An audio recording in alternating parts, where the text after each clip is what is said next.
Welcome back, sports fans. I am your host, Matt Damon, and joining me, as always, from sunny Minneapolis, Minnesota, is Napoleon Dynamite on the podcast known as Wrapped Under Plastic, the podcast where Scott tries a scientific approach while John freestyles some nitro and glycerin into a mixer, asking, does it blend? Not sponsored by Ninjon in any way.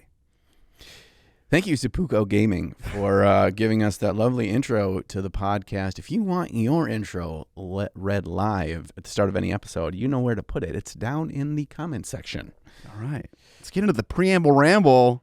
I had a little geeky weekend with the boys. The boys. We smoked a pork shoulder. That sentence didn't end the way I was going to start. I thought it was going to end. We smoked other things. And it was a good time, man. We played Imperial Assault. Imperial Assault has many little extra boxes you can buy for it to like play side campaigns. And so we were playing a campaign called the Bespin Gambit, which takes place in Lando's hometown of Cloud City.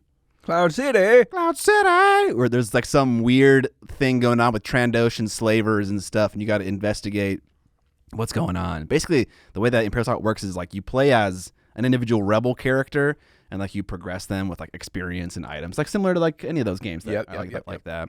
But one of the other players is supposed to play as the Empire, and so you're playing against each other. It's like one versus many. But there's like a third-party app called Imperial Commander, where you can run the bad guys through AI, and then everyone can play together.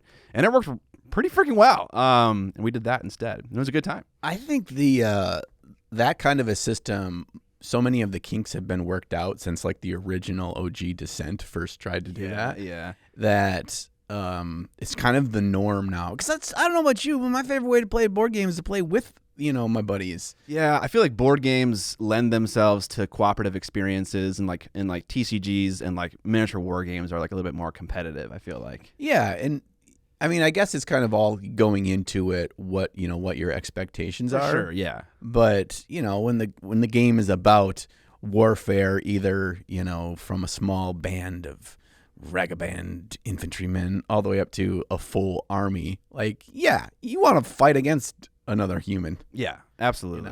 I mean, I play plenty of like more competitive board games, but yeah, I do like a good co-op experience. Yeah. And also all my friends, seemingly all of them, you included, all of my friends from Wisconsin, all my friends from Minnesota, they're all closet tryhards. And then and like we actually discussed, okay, what game do you want to play this weekend? Because we had played Imperial Assault a previous time, and I had brought up playing this game called Scythe, which is a wonderful Stonemaier board game that I have a like campaign expansion for. And like we discussed, like, I don't know if we want to play a competitive game for hours and hours and hours on the weekend because you might hate each other. Yeah. Or like get really stressed out about like winning and losing. I was like, fair. Stressed and in a bad mood. Yeah. You don't want to do that. Yeah. We did play some competitive games. We played a little bit of Dice Throne, a little bit of Dune Imperium, a little bit of Outer Rim. But yeah, majority of the time we were playing that co-op game, and it was a good time. I find when you got a longer get together with buddies that if you're going to do some competitive stuff, a card game is usually better because it's like you can do your battle, play your game of Lorcana, and then it's done in 15-20 minutes, right? Yeah. Instead of like, I'm sitting down to 6 days of Monopoly straight here. I don't want that build. I don't want that build. All right, what do I got here? Dreams, man. Dreams. All right, guys, I had a dream last night about the podcast, and it was so weird. And so maybe the Goody PBs can diagnose what this dream was about. Dude, shout out to the viewers that were here a while back when John used to share his dreams more frequently. I'm personally excited for this. It's so weird. I don't know. Okay, so in my dream, we were recording the podcast, okay? We were sitting right here. We were doing the podcast, and then occasionally you would look down, and like between us right here, facing us, was a TV screen. And the TV screen was playing the episode we were recording. And you would look down, and there would suddenly the episode would cut to you in your basement, and you were like right next to the camera, like it was the Blair Witch Project footage. Okay. And you were like, all the color was blown out and kind of like pixelated. And Sounds like some fucking Ring shit. Or Yeah. Oh, but the best part was you were so distressed and distraught, and you were reading an ad spot. So we were sitting here. I looked down and I saw something that was the recording that was all pixelized. You looked down, and suddenly, like, what we were doing, I had this like realization that what we were doing was actually like reliving what we had already done, and you knew when to stop for the ad spot to go, and then the ad spot was all fucked up. I don't even know what it was an advertisement for. I just remember that you were like in some like torture dungeon, forced to read an ad for fucking Squarespace or something. I don't know. Yeah. And then you'd stop, and then you'd stare at it, and I'd look up at you so confused, and you were just like you had frozen, like you stopped being you. Like it was this part in the Matrix that like this what's the word that they use that when they say that the world isn't real and we're just running in a simulation. So at this part of the simulation, you just like were put on pause. Okay. And then that part of the simulation was set to run. Okay. This alternate like reality, the person who's reading ads for all eternity. Yeah, and then I would keep like looking Dungeon Scott. Yeah, Dungeon Scott needed to take over for that moment. So then the simulation could make enough future bucks for us to continue. And I kept looking up at the camera like, man, is this just like dead air and all the audience is going to see this and not know what's going on?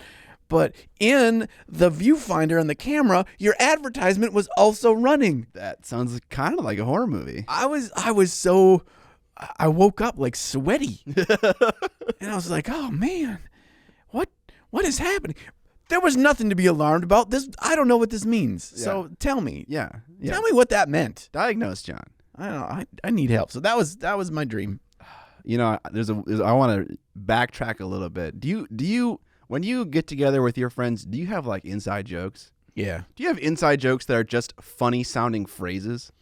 Like there's no punchline. It's just like a dumb thing that sounds funny. Yeah, those are hard for those to last a long, long time. Actually, the ones that I have the most are from my college roommate that, you know, we don't see each other very often. We were college roommates like 20 years ago. But we have those, and then you don't even remember them until you see him or you talk over text, and then you get that. But yeah, sometimes. Do you have an example? Oh, absolutely, yeah. So this past weekend, we were getting ready to smoke the pork shoulder, and my friend asked, like, what do we want to use, apple chips or hickory chips? And we decided on hickory. And then my other friend was like, we're the hickory boys. And then for the rest of the fucking weekend, everyone was just shouting, hickory boys! And, like, everything was hickory boys. Like, we named our campaign and Imperial Salt the Hickory Boys. And, like, it was just that, you know? Not funny in a vacuum, but to us was fucking hilarious. Yeah, right now, out of the moment. You're like, wow, that's cool. That's great. Right. Yeah, so I'm curious how long that name is gonna last. We'll see. A lot of our other ones have lasted a long time, so we'll see. We kind of just speak in dumb phrases now. I thought you were that was gonna evolve to just like the way you say the word hickory. Well, yeah, it kind of does turn into that. Like, how dumb can you sound while saying it? Yeah, I mean, because it's such a fun word. Okay. It isn't it? I mean, I guess so. Clearly it was fun enough for us to keep fucking spouting it off endlessly. If the weekend goes long enough, eventually it's like not even a word anymore. It's just like this bunch of weird syllables mashed together. Yeah, you know? basically, basically, yeah. I'm now realizing I do have 3 things to talk about, and all 3 things are about some element is about Star Wars. Yeah, of course it is. Shatterpoint has an alternate way to play called key operations, which are asymmetric narrative missions. So it's like very different than how Shatterpoint is normally played. But like there's 2. There's like one that's like called like overcharge the reactor or something like that, where you set a reactor on a spaceship to blow up. And there's another one where you have to like either protect or capture an enemy agent. And like the way they have it is like you have these cards that have like a a trail on them of like images of like results when you attack something, and you need to like get all those results and check them off until you complete it, and then you have like accomplished that part of the objective. But it's like really cool and like a really different way to play Shatterpoint. I kind of thought like based on the way they designed the game that it would kind of just be what it is forever. But this is a really different and cool way to try out the game. If you're interested in that, you can go to the rules section on Atomic Mass Games site. And at the bottom of that section in the Shatterpoint area, the rules are there for free as PDF. So if you want to check it out, go for it. It seems really cool. I want to try it out myself. The key operations sounds like a lame phrase attached to a boring ass like project plan for for a corporate job. For sure. Yeah. So our key operations for this task would be. It also sounds like the way that Vince like titles his steps for painting his boring ass army. Here we go, the flame, it's coming back. Specifically his Skaven army. Yeah, I mean, really, it's you know what here Vince and I, we've been getting a little bit heated, even in our own messages back and forth about this painting an army thing. I mean, whatever he calls it, but the thing is, Rudy. So, that made no sense. You just hit the button. We have like an agreement to try to use this soundboard one time in the episode, and you just fucking push the button. I remembered it, so I needed to hit it. Yeah.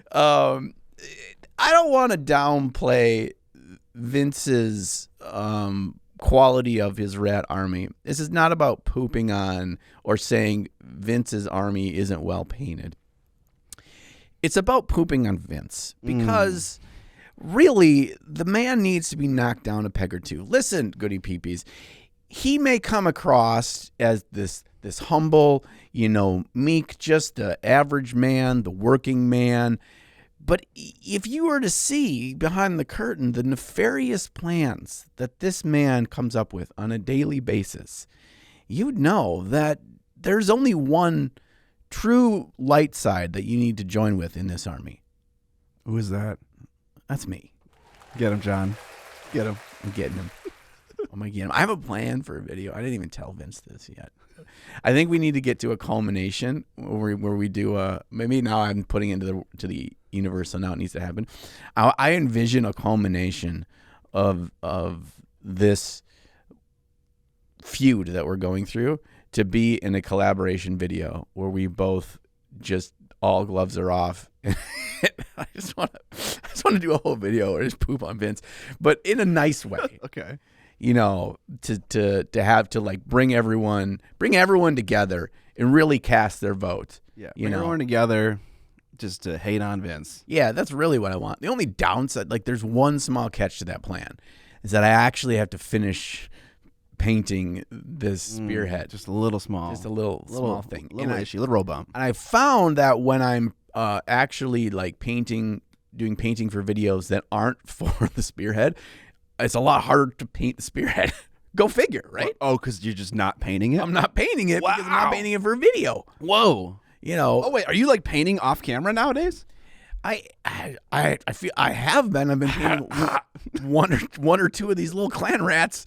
I've been painted since the last video. Really? Because I gotta crank it away. And also I figured out the system and I know kind of how I go about it. So I can just I have one clan rat at all times sitting on a painting handle on my desk. And then I can just it doesn't take me much to be like, oh, I'm going to go paint his skirty bits right now. I know what 3 colors I want to do for that. I can just knock that out in 5-10 minutes and then put it down. Okay. I'll even do that. I did a little bit of that yesterday in the middle of 10 hours of editing. I was just I need a little break. I'm going to have my lunch. I'm going to paint paint all the chainmail on him and then put him down. And I feel like that's the way where I feel like I can chip away at it. Especially once I've gotten some rhythm down in the army. So okay, interesting. That's a good idea. I feel like I haven't notated any kind of paints I've used for my Dark Eldar army. And whenever I paint that cream and khaki thing or the black thing or the yellow thing, I use different paints. One thing I found that's helped me is there's a couple of key colors that I use. So there's the dark sea blue. There's that Japanese uniform, which is that kind of ochre yellow. There's the Mephiston red. So like those are basically the 3 colors. And I keep this handful of like 4 to 6 colors that I constantly use for that army, like the silver and the bronze that I use. And I just put them off to the side of the desk, and I'm not going to put them away. And that way, any of the like the cream colors or the washes or whatever stuff, I can grab those quickly. But the main color that I need, I don't have to like, oh yeah, I'm gonna have to go find it on the shelf, or like it's another visual reminder. So if I've got the model on a mini painting holder and the key colors right there, and they can be far enough off to the side, they don't take up that much real estate on the desk, it's like I can hop in and do a step quick. Okay. It's a solid plan. Yeah, and I can do them one by one, because like if it was like, oh, I'm going to do all the red skirty bits on this entire unit of 10 clan rats, I just wouldn't do it. Okay. You know, I'd need to set aside 1 to 2 hours for myself to knock that all out, and as y'all know, in your evenings, you just don't often have that time. Yeah. All right. Well, 12 clan rats done. 88 to go. You're not lying. I've been looking at lists.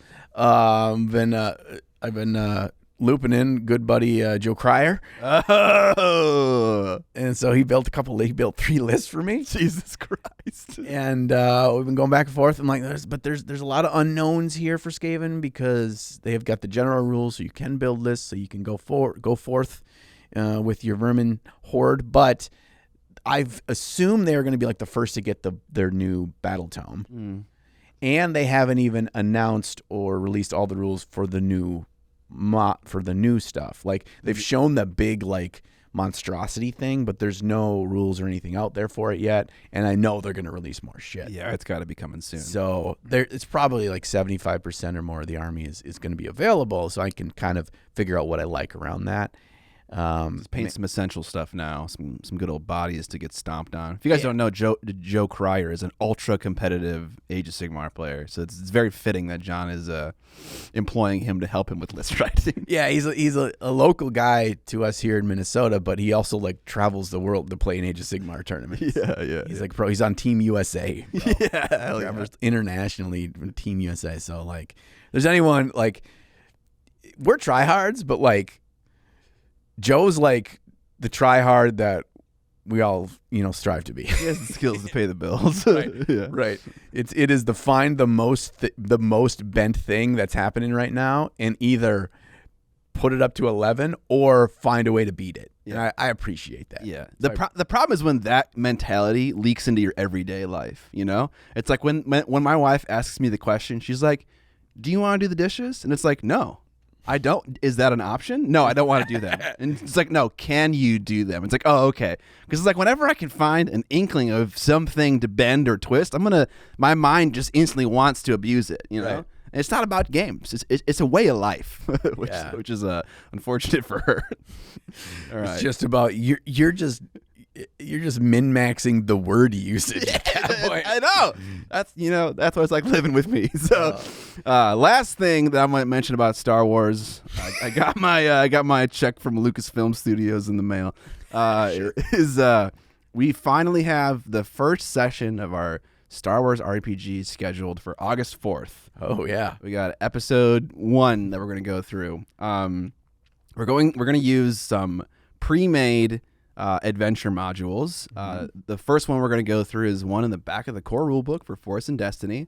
It's called Lessons from the Past, which has like a really cool. It like starts out with an investigation and ends in like a alien style, Space Hulk dead ship with a monster on it. Dan, if you're listening, you should stop listening now because spoilers. Too late. Sorry. But so we're gonna start there. That'll probably be like 2 to 3 sessions, and then it dovetails really nicely into another module, and the two put together will allow the players to actually make their lightsaber. And so in one like half of the journey, they'll find like a hilt, and the other half they'll find their kyber crystal, and they'll like put it in, have a lightsaber, and then in the third one they should have like a certain amount of experience and be able to take on like bigger and more challenging things. And I think the whole thing will probably be like 8 to 10 sessions. And then we'll be done. And then we'll maybe try a different system out, or like bounty hunters, or like part of the rebellion, or whatever it is. But that's my plan for right now. I'm looking forward to trying to DM. You know, up to this point, it's all theoretical, really. Yeah. The thing is the each session, or even in the midst of a session, but particularly after each session, like your roadmap or the road that you're on, that you're looking on the horizon, will become a little clearer. Yeah, and that will help you. It's always hardest at the beginning. It's like, okay, I got all these. It's good to have a good overarching kind of, this is the plan, and I have the stability of the paper missions for me to go through. But then, like, you know, as they start to interact with the world, and you're like, all right, well, things are going to be, don't be afraid to mix it up. Is Dan playing an Ewok? No. Is he playing one of the people that are getting the lightsaber? So they're all Force users. So there is an option to mix the systems. I don't know if you know much about the Star Wars system, but there's 3 different RPGs you can play. Oh, Lord. And they all have slightly different rules. Like bounty hunters are all about like the obligation to their bounties and also infamy, how evil they are.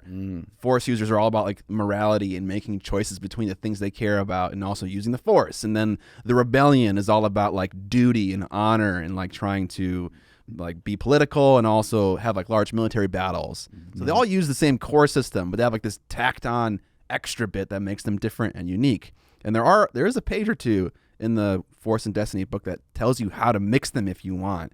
But for this little 8 session or whatever, how long it's going to be campaign, I was like, let's just stick to one system to make it easier, so I don't have to think about mixing this stuff. Yep, get a good handle on something, and if you love it and decide you guys want to do a future one, then you can think about adding in that stuff.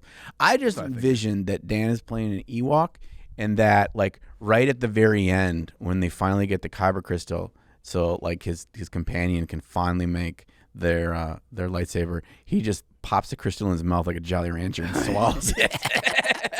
And his fucking lightsaber comes out of his asshole. Wow. and then this is then a decision point. Do you wait for him to pass it? Or do you cut him open and get that crystal? Oh gosh. Like, this is a key turning point in, are you a good a good Jedi, or are you a Sith? I'll leave it up to the players. Yeah, this is exciting. You don't know what to expect. I can tell you from my D&D group, it is a straight up coin flip. They're going to just totally murder another party member. Yeah, like, it's surprising how many times where I'm just like, a very obvious one option is incredibly evil and not at all how they have presented themselves to the world, and the other option is, somewhere else in the shades of gray, but it's mostly, doing what's right. And then they have other choices in between. They think long and hard about the most evil option. They're like, but they like justify it. Like, you don't actually need legs anymore.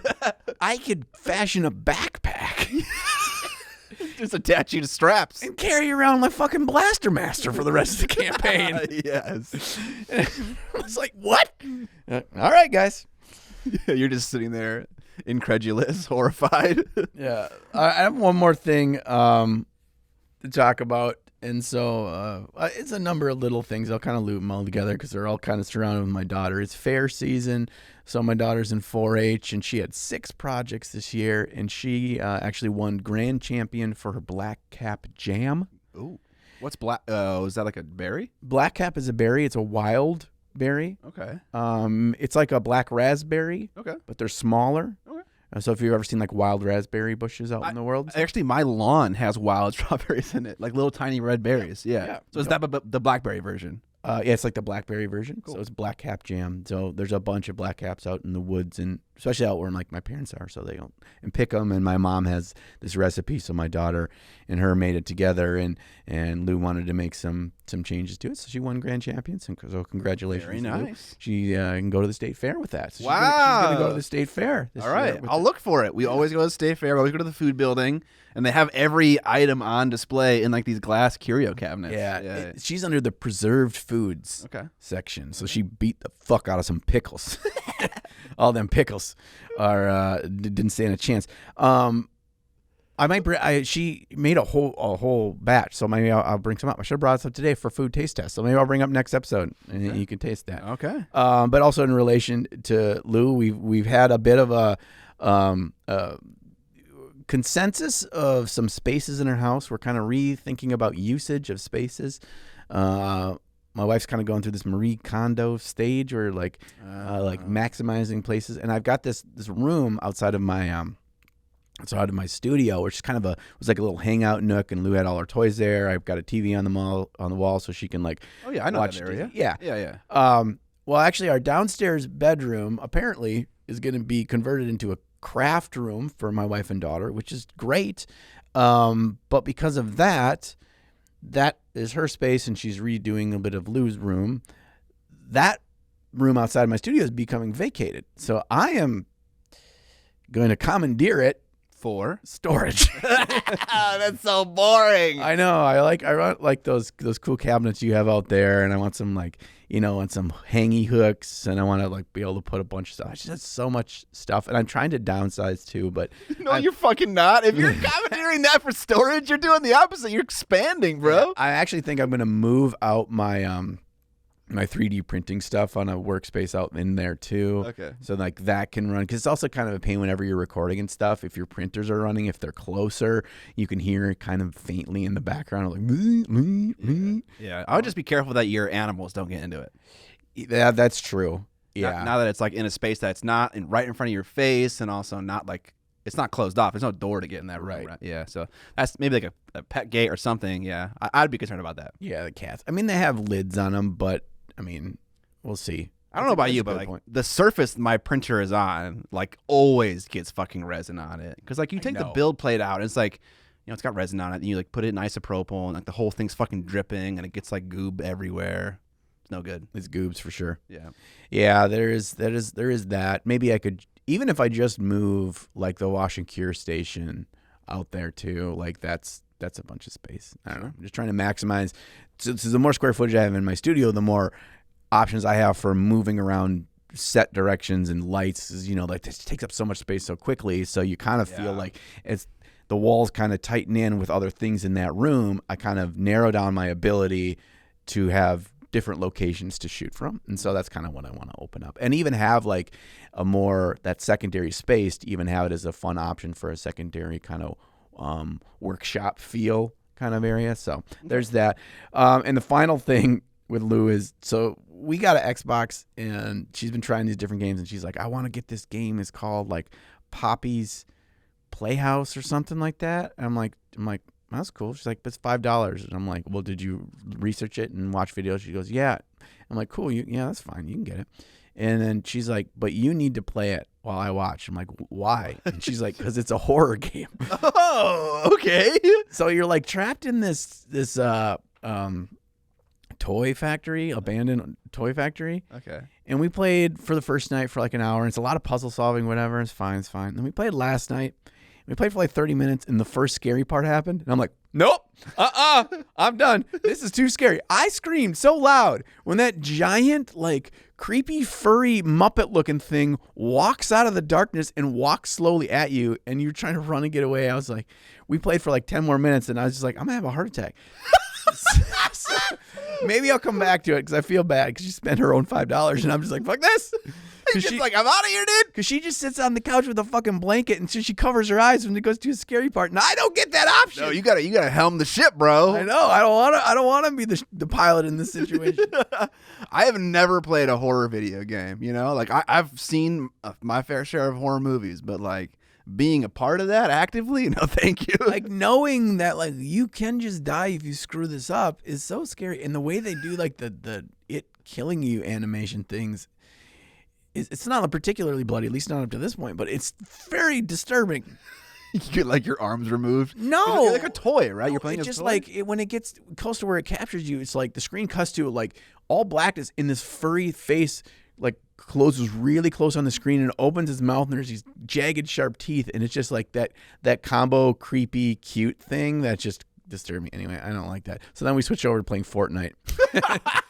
And I gotta say, dude, I never played Fortnite before in my life. Yeah. And my daughter's been playing it, and she's got pretty good. She got second place one time on 100 people. And so she's playing it, and I'm watching whatever. She's like, here, you should play one. Dude, I'm fucking addicted, dude. Are you? I love this. I love fucking sniping 12-year-olds from the rooftops. Dude, it feels so good to snipe 12-year-olds. Oh, my God. It's like I can run around like a madman knowing they can't hit shit with a gun. Are you playing in the servers that allow for building? Or are you playing in non-building? Okay. Yeah, you can be building, but I haven't quite figured that out yet. I just use buildings. Yeah. Yeah, just normal buildings. Yeah, but like sometimes people like, when you get down to like the final like 10 to 15 people, the people that are left know what the fuck they're doing. They're one of two types. I've learned this in my 2 hours of playing Fortnite. Yeah. Is this the first Battle Royale game? Yes. Okay.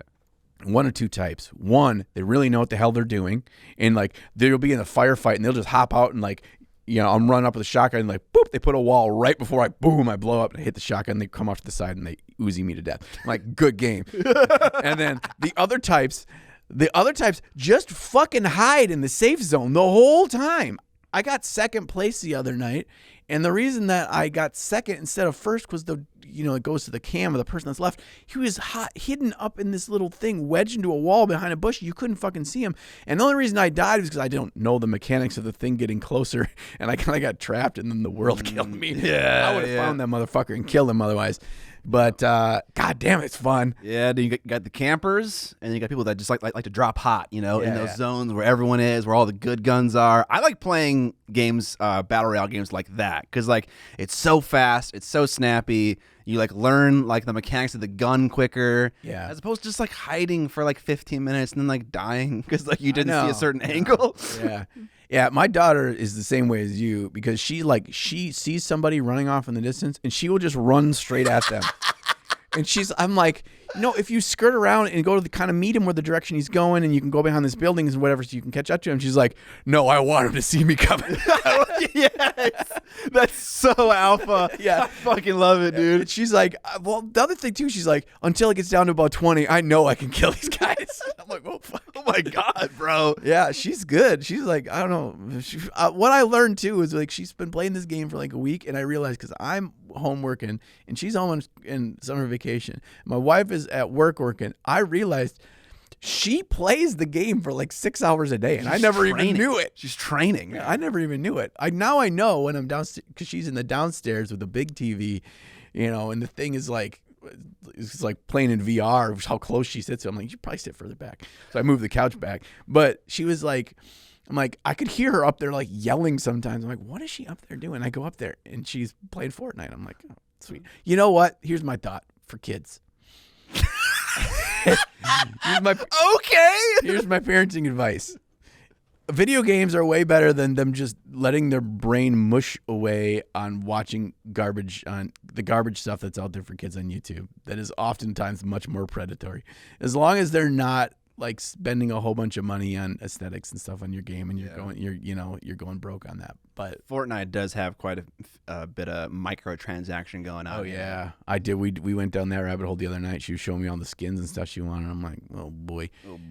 But it's actually, I found in like, because she did that with Roblox too, where she will do that, but she's learned her lesson where she bought like a pet and it cost her like $10, and it's her own money, so that's okay.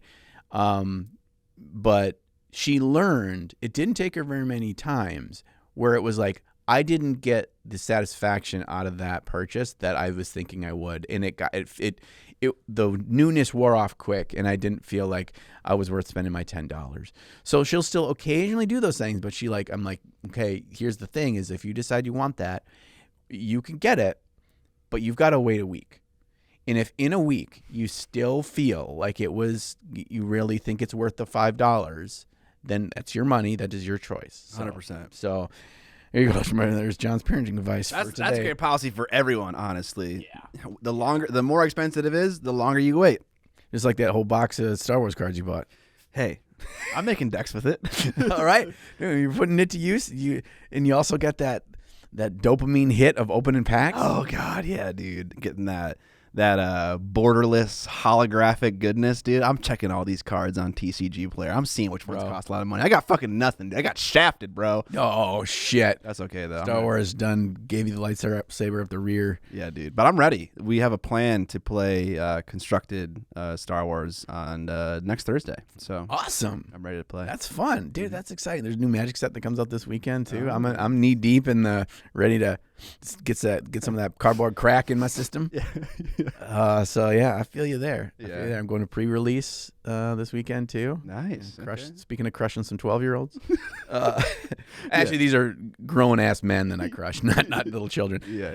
With the attitude of 12-year-olds. No, I'm just kidding. Yeah. Speaking of killing 12-year-olds in Star Wars, there's a game called Star Wars Hunters, and I play that, and they're all 12-year-olds, and it feels great to fucking destroy them. Oh, nice. Is that a battle royale game? No, it's a team deathmatch, or it's a capture the point kind of game. Really cool. Simple. And you just shoot young children, and it feels great. You teach them the lesson that's very important to learn, where you got to lose. Losing is an important thing to learn about. Yeah, and don't break any controllers when you do lose. Have you ever done that? I fucking broke so many Sega Genesis controllers when I was a little kid. Shit, and Nintendo controllers. I broke, I think, 2 keyboards by doing the whole Hulk smash on the keys, and the little legs in the back go flying out. Did you ever smash it over your knee? That's how you know you're really. I've never done that. All of my rage in video games has all been in in consoles when it's only solely against one other human being. It's always my older brother, because he knows he knew every one of my buttons to press. He still does to this fucking day. He knows my buttons to press to make me rage, and he would beat me in a game and then just push them. And then I would just get so pissed. But I did get better. And then what would happen eventually, I'd get better and I'd beat him. And it'd be like he could never beat me in Mortal Kombat. And then, inevitably what happens with the older sibling is then they say that we're not playing that game anymore. Yeah. John, do you know what we said at the beginning of this podcast? We said that we're going to not carry on so long for all of the topics. Do you happen to see the time on the recording here? We're 40 minutes deep here. Jesus Christ. We're in the Preamble Ramble. We haven't even gotten to what we're painting yet, brother. All right, let's do it. What are we painting? We're in. Like I said in the beginning, we played some Imperial Assault, and so I wanted to have some painted minis for Imperial Assault. So I printed these things out that are normally cardboard tokens in the game, but are 3D prints.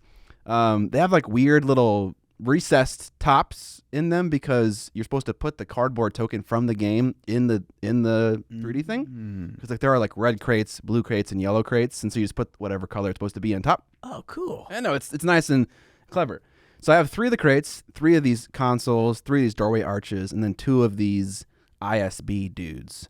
And I painted all of this stuff in however long Inside Out runs for, plus 30 minutes. So give yourself one movie. Yeah. Basically, my in-laws were over and they brought some kids with, and so they were going to watch that. And actually, I think I mentioned this yesterday. The one of the in-laws was chilling next to me assembling a Lego kit while I was painting these. So it was kind of a fun experience. Nice. Was that a child or an adult? A child. Okay. It's actually really fun. I remember, not to fucking derail us again. When I was a little kid, I visited my mom's sister and husband, my uncle, and he was super into Call of Duty. And he was like, "Do you want to play Call of Duty?" And I was like, "Hell yeah!" And so I just played Call of Duty on his computer for hours. And so I was able to give that gift to my nephew as well. And I was like, "Do you want to play Jedi Survivor?" And he was like, "Yeah." And he played on my computer, and then we did the assembly of Legos later on. It was a good feeling. Yeah, I bet he had a pretty awesome weekend. I hope so. Yeah, I hope so. I what was that? Probably 2.5 hours for all of these things. So I felt like great too. I felt like I got through quite a bit in a little bit of time. I didn't paint eyes, which feels sacrilegious, but I was literally painting up until I had to drive to go leave to this weekend thing. I woke up early so I could finish these dudes a last 30-minute paint session. Yeah, they look fine. Yeah, they're clean. They're not. The good thing is there's not a lot of colors used on their uniforms in general. Yeah, you're not futzing with a bunch of different paints. And yeah, I did a little zenithal undercoat, and then for their gray uniforms, there's a gray GW contrast paint that's the perfect level of gray, and then I just did a few details in a black contrast paint over top of that, and then the rest was just silver and little red and blue LEDs, and then a little bit of skin tone, and those models are probably were 20-30 minutes each. Beauty kiss. So it felt great. And they're all done, and my friends really appreciate having some painted stuff. I didn't paint the whole set for the game, like I mentioned, wanted to do in a video. I still want to do a video like that at some point, and I might do it for Cursed City, because I'm kind of halfway through painting that already, and it's kind of fucking nice. Built Curse City. There it is. I know the game is shit, but I still want to try it out. Yeah, I played it. Lou and I played it one time. It's all right. Yeah. There is a community rule set for it that I think is a little bit better, but I heard whispers of that being made back when I played it. I painted an infinity model from Corvus Belli. Someone said in the comments last video that all the Spanish people cry when they hear the way that I pronounce that. Yeah, I bet they fucking do. But it's Italian, not Spanish. You know, right? I don't know. I thought it was, but now I'm trying to think. Jose Palomares is Spanish, and is he the guy who like is in charge of running Corvus Belli? You're asking like I'm gonna know the answer to that. I can't. The thing is, I can't keep them all because like there are so many companies that are Italian and Spanish, and it feels like they trade employees at will. Yeah, and it's just like I don't know what's what. Like Alfonso has worked for all of them at some point in his career, and it's just like I can't keep them straight. Yeah. So I painted. This is the Daiokai. Daiokai is Japanese for great demon. Ooh, I read some fucking lore on this guy. How he got. So that's an actual mech suit, right? And it's made for enclosed space combat. So it's made for like running through corridors and alleyways in tight streets, in factories.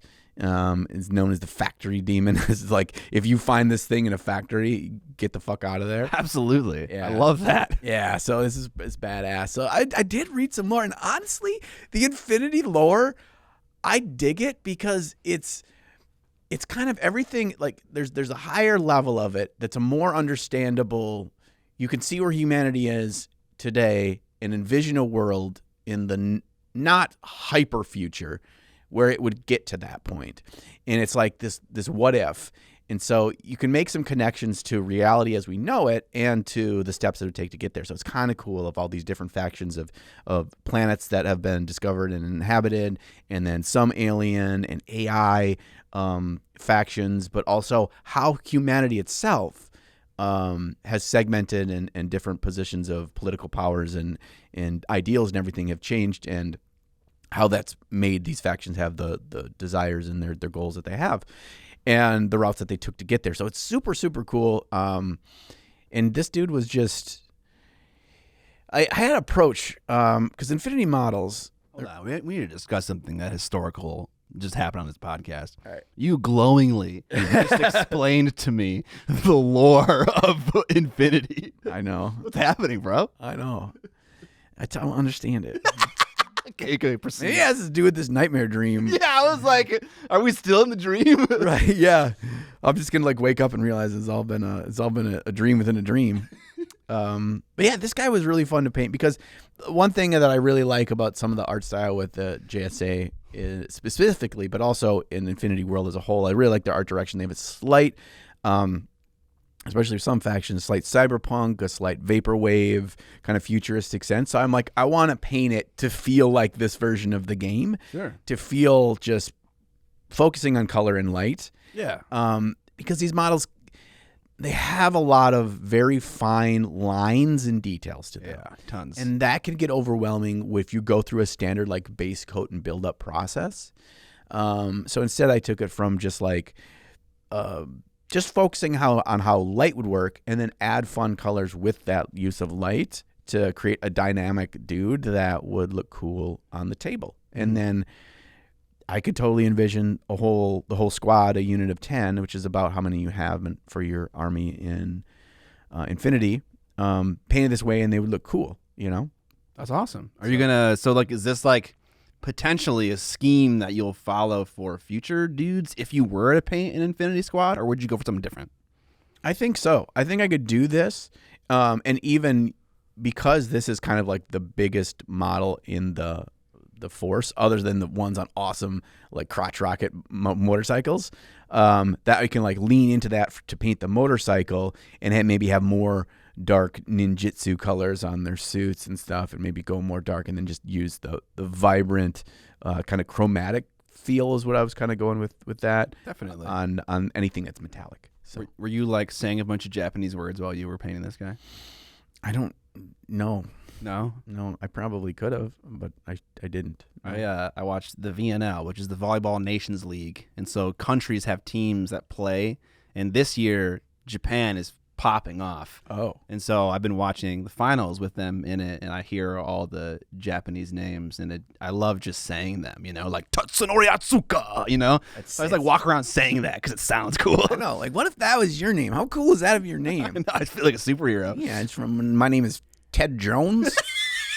It doesn't sound nearly as cool. It doesn't sound nearly as cool. Yeah. I think and I hear that Japanese is like the second hardest language to learn outside of English. Maybe, yeah. And so I've like, if there was a language I could learn, it would 100% be that. Yeah. But just because I want to go to Japan and do a bunch of stuff. But now soon our phones will just be able to auto translate. So I guess I don't have to do that. Yeah, we don't need that anymore. Don't need to do that. I need to learn things. But yeah, I really enjoyed it. It was a breath of fresh air to paint something, to paint a model from a different range. I think it's an excuse to just like kind of shed your kind of predisposition of how you paint models and what are your steps and all these kinds of things. It's like it's a blank canvas because you've never painted a model from this company before. So it's just kind of go in without a big plan and just kind of like, what does the model say to you? And that's kind of where I went with this, is like this. I could easily get overwhelmed in looking at this model because there's so many angles and so many plates and so many little vents and rivets and stuff. And it's like, but that's not what makes the model look cool. How do I make the model look cool? So I enjoyed it. That's good. Honestly, I think it's really important to like really identify when you are like putting a rule on yourself and that rule isn't fun, Yeah. It's like in my head, I don't want to like paint all those like individual details, like, okay, these parts are silver, these parts are cream, these parts are whatever, but like it would just take fucking forever. And so instead, just letting go of all of that, shedding all of that, and just doing a thing that's enjoyable. I think that's hard to do sometimes. Yeah. All right, well, now that we've spent a quarter of the time talking about what we've painted on this podcast about miniature painting, let's get into an ad. Our sponsor this week is Warcrow by the Spanish company Corvus Belli, makers of Infinity. And I guess that answers the question if Corvus Belli is Spanish or Italian. Thank you, James. We have a link to their store in the description and show notes of this podcast so you can pre-order the first box for this game, Warcrow Winds of the North. Warcrow is a fantasy skirmish war game set in a changing world where magic has resurfaced. A spooky fog has spread across the continent of Lindworm. The future is uncertain, and the present is critical. The system was designed from the ground up by Corvus Belli to be easy to learn and dynamic. Position is important, and narrative plays a key role in gameplay. In the two-player battle box Warcrow Winds of the North, you'll find 14 miniatures, unique color-coordinated dice, measurement templates, and unit cards called game profiles, all included in the battle pack along with everything else you'll need to get started. Each game uses a specific scenario, and 3 of which are included for free on their website along with all the free rules for you to download. Once you've picked your scenario, each player will then choose their faction. The 2 included in the battle pack are the Black Legion from the hegemony of Emberzig and the Northern Tribes, and the battle will commence in a desolate northern scape the locals call the Path of the Spider. The Northern Tribes are comprised of fierce orc hunters, Wisemane, the valued chancellor, the Evoker, who is a being with elemental power capable of remembering past lives, and Albork, the bravest and some say the smartest of the orcs. The Black Legion is the only formal army on Lindworm and hails from the hegemony of Emberzig. Composed mostly of heavily armored rank-and-file soldiers called Bucklermen, they also bring along with them a war surgeon, men and women of science, and a Frostfire Herald, an elf who specializes in elemental magic. They're led into battle by Drago the Anvil, everything a leader could aspire to be. And after Alhort, Corvus Belli has said they'll be releasing monthly novelties, meaning every month a new product will be on the market. Thank you to Warcrow by Corvus Belli for sponsoring this section of the podcast today. If you're interested in checking it out, you can find it linked in the description and show notes below. Today, we're going to talk about what we hate about Games Workshop. This is a topic that was suggested by our writer, James, so if you don't like it, take it up with him. We have no power over picking our topics. But there's a YouTuber named Magic Carp Used Fly who kind of popped up on the radar of miniature hobbyists maybe like 2-3 years ago when COVID was kind of in full swing, who kind of really got into the hobby. And then years later, like maybe a week ago or so, he released a video about everything he hates about Warhammer 40K, which is basically him describing some of the things about the game and also GW the company that he dislikes. And so we kind of figured we would follow suit. If you haven't seen that video, we'll have it linked down below. But let's kind of kick it off here. What are we frustrated with when it comes to GW as a company? Yeah, I took it more from, I mean, yes, it is about Games Workshop, but also like the game itself. But I guess that does trickle back up to Games Workshop. The game itself. What game? I guess Warhammer 40K and Warhammer Age of Sigmar. I kind of lumping them together. The big premier games. Okay. I want to actually start out with something that he mentions in the video is a bad thing, and I disagree with. Okay, let's get into it. This is something I like, and he said it's bad and that he hates, and I think it's fucking awesome. And that is the constant overload of new models. I want all the plastic. Now, it doesn't mean I have to buy all the plastic, but it wasn't that long ago that before kind of Games Workshop hit like a new gear where the trickle of new models, even if you lumped 40K and Age of Sigmar together, there was not that much of a big release schedule. And it felt like each release schedule had a lot more weight, and there was a lot more angst and anger in the community for the decisions of which models GW made, because they were fewer, and you were like, why the hell are you putting out a whole nother unit of Space Marines and all my sisters are still in metal? Right? Yeah. But then, along the time, like when Warhammer Underworld started, us in the fantasy sphere got our comeuppance where it's like, oh, there's just awesome models, and they come up with like 2 or 3 war bands every quarter, and like you got to choose if you wanted them for painting or playing or whatever. You had more variety, and I think it's gotten to the point where they release so many models. I think it's actually healthier for you not buying stuff that you don't really want, but you're just buying it because it's new and it's maybe not for an army you play or an army you're going to convince yourself you're going to play just because it's the new thing.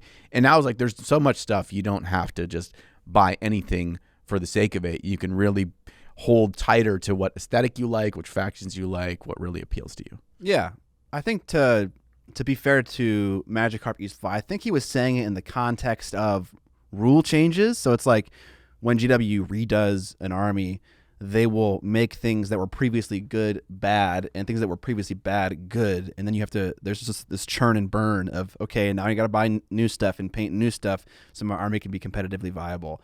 Was there a section later on where he was just disliking the fact that there is just so much to buy?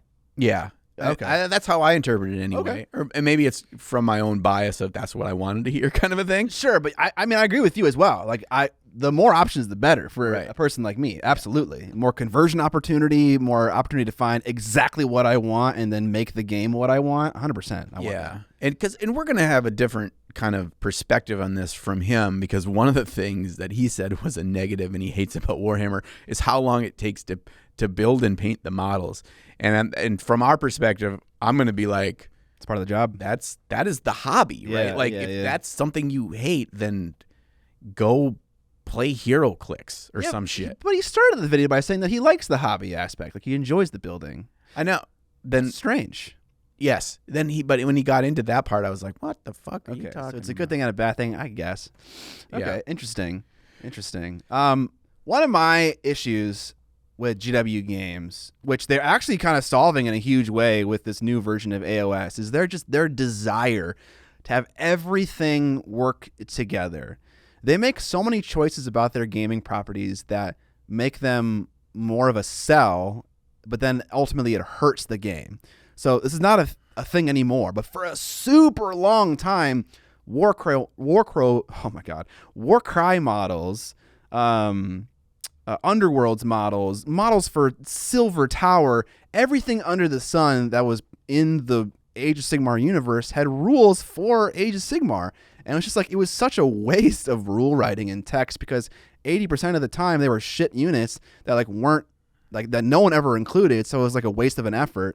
And the other half, it was like a game breaking or an imbalance in the faction. And it's like, dude, like if you I understand why the decision is being made, but it's being done so, and it's making the game worse for it. So again, I'm really glad that they kind of identified that, at least for now, and have removed Underworlds and Warcry entirely from Age of Sigmar. But it maybe still is an issue in 40K with like Necromunda and like Kill Team and stuff. I'm not totally sure. Yeah, I'm not. I think some of that you can use. I think you can still use the Underworlds, but you can't use the Warcry. One or the other. I think. I know Warcry got the massive kibosh, which it obviously should, because all the Warcry warbands, as of what is the core of the game, what's the game about, is all Chaos warbands. Yeah. So they come out with at this point like a dozen of them. And so they only can benefit the Chaos players. Yeah. So there's not like there's anything that cool that like, oh, that's great. No, the Order guys get this and the Death guys get this and whatever. It's like, no, it's just all the Chaos. And you're right. It was like 95% of them were complete horse shit. They never saw play. And then 5% were fucking broken. Yeah. And then those kits were to be like sold out everywhere. I'm talking specifically of the Snake Boys. And you couldn't find them anywhere. And because everyone bought them up because they could be abused. And is this an Underworlds thing or is it a Warcry thing? As it was a Warcry warband. It was one of the earlier ones. They were dudes with snakes. Okay. Underworlds is tricky though, because like that stuff doesn't, like they don't remake that stuff, right? Like each season has like a certain number of releases, and like they're just gone forever. They are out of print after one season prior. So the stuff that was out last year is still printed this year, along with this year's. But then if it's older than that, it's out of print. Okay. And then that stuff is, some of those are really expensive if you can find them, which is why I just buy everything like an idiot. Because that FOMO may want this model or something. Idiot or genius? Yeah. I don't know. Idiot savant. I think that's me. That's a really good one, and I hadn't considered that. I think that is like an offshoot of kind of one of my overarching issues that I have. This is kind of one of my main ones. Okay. Is this? That is a prime example of the sheer like convolution of unclarified ways that you can actually know all the rules to the game, have access to the most up-to-date information, have it all compiled in a place where both parties can go to a game and with some level of confidence know that we both have an understanding of all the important things that we need to know about this game in the models we're using. It is a fucking joke. It is a joke. It's a complete joke. Do you think some people like the chase? I think there is. I want to hunt down White Dwarf number 516 so I can find these esoteric rules for this fucking unit that's nowhere else. Is there some kind of allure to that? I think the allure is in finding some way a rule is described or has been tweaked or errated and how it affects this unit or this army or blah, blah, blah, that I now found a new way to bend or maximize this tweak or change. And because it's not universally available that everyone can just always know it when they always go to the fucking Warhammer rules page, which is always up to date with the most errata, and it's a living document, that information is then cryptic, and by you having access to it, you have an advantage. You have one up on the next tournament you go to, or the way you're going to build your list and approach someone and get your gotcha aha moments. I don't even necessarily think that people are doing that nefariously and they're evil people that do that. I think that's part of that chase. It is. It's like I put in the work to find the info, to crack the code. That is part of the game to them, you know? Yes. And so it's like that. Maybe I think there's definitely a subset of people who actually enjoy that. But yeah, for like the rest of the fucking world, the other 98% of us, it just makes the game very challenging to play when you can't find the rules. But you know who does have a living document that actually cites all the rule changes really conveniently? Infinity. Yeah, sure. That and also the Russians. Yeah. That website is amazing. I forget what it's called because I haven't used it in a long time. Well, they put the kibosh on Warscribe. Is it Battlescribe? Yes. The War Scroll Builder thing. Yeah, Battlescribe, which then would have all the rules is part of the building document. Oh yeah, like the Army List Builder app. Yeah. I wasn't really sure what happened with that whole app, but the one Russian website I can't remember the name of. Yeah, it's amazing. It's amazing. Like they'll have at the top of each army's article a list of revisions, and they have symbols. And so when you go and you find a rule and it has a symbol next to it that says it has the white dwarf symbol, you know that rule came from a white dwarf, and it cites the episode or the issue it came from. And it's so beautiful, and they edit it to maintain it so it's always up to date. It's what fucking GW should do. Yeah, and the kickback on this from certain people that are really into Games Workshop, and it's not to undermine your opinion on this, is like, well, just go use that thing. That thing exists. It's out there. Absolutely, and I do 100%. No, this is not about the world trying to optimize. This is about the company that makes the game is actively putting roadblocks in our ability to understand, learn, and play your game with the rules that are supposed to be in place. And if you don't know, maybe take a quick step back. Games Workshop releases erratas online that you can't find easily. They also put in updates, new rules, and whole new things in places like White Dwarf. And they also put them in these wide variety of books that cost you $40 or $50 per book that are add-on rules that you must buy that physical or e-version of that book to get that book. And then you're now having 3 or 4 books that you need to bring to every game just a rules reference. And then if there's an errata on any of those things, fuck us, we're all out of luck because none of it matters anymore. And where do we find that?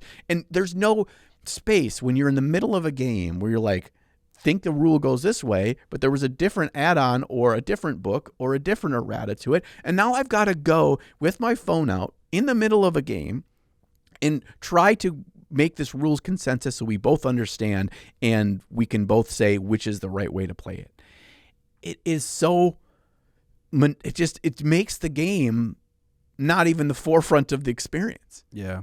Let alone when you're trying to make your list or learn the rules or learn your army. It's so frustrating to feel like I got to have 7 tabs open, and most of those are not going to be the Games Workshop sites because I would have to pay $50 for that book if I actually wanted this 2 paragraphs that applies to my army. Yeah. I actually, when I don't know if this is true anymore, when GW had AOS 3.0, all of the old army books that never got updated had like free PDFs or something like that you could reference. But everyone that got updated then was, I know what it is. There's an app for AOS, which I guess is dead now. And inside of it, you could see the stats for all of the armies that weren't updated to the current version. But the moment they got a new army book, you could no longer see the rules in the app, and there was a lock symbol on it. Furthermore, you can't get a PDF for one of their books. They do not sell them individually. They used to. The only way to get a PDF, at least when I was playing AOS and in 3.0, was to buy the physical book, and then you got the download link or the code to then unlock it in the app. They don't just sell PDFs. You have to buy the physical book to get it. Mm-hmm. I don't know, man.